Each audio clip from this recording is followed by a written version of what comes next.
highway जस्तो चिल्लो हुनुपर्छ कि होइन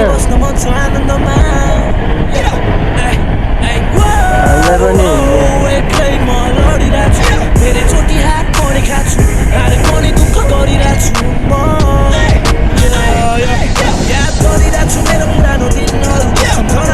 आफै जान्छ भने गाडी त होइन स्पिड हाल्नै पर्दैन हाइवे हुनुपर्छ यस्तो रोड हुनुपर्छ नि त मान्छेहरूलाई गाडीलाई फेरि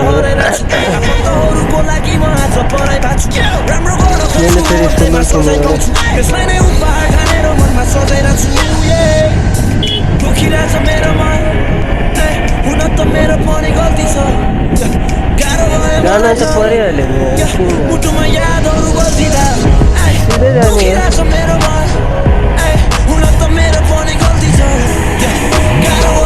ल हामी सन्दकपुर पुग्यो यहाँदेखि अब कोठा त कतै देखेर पुग्छ यार अब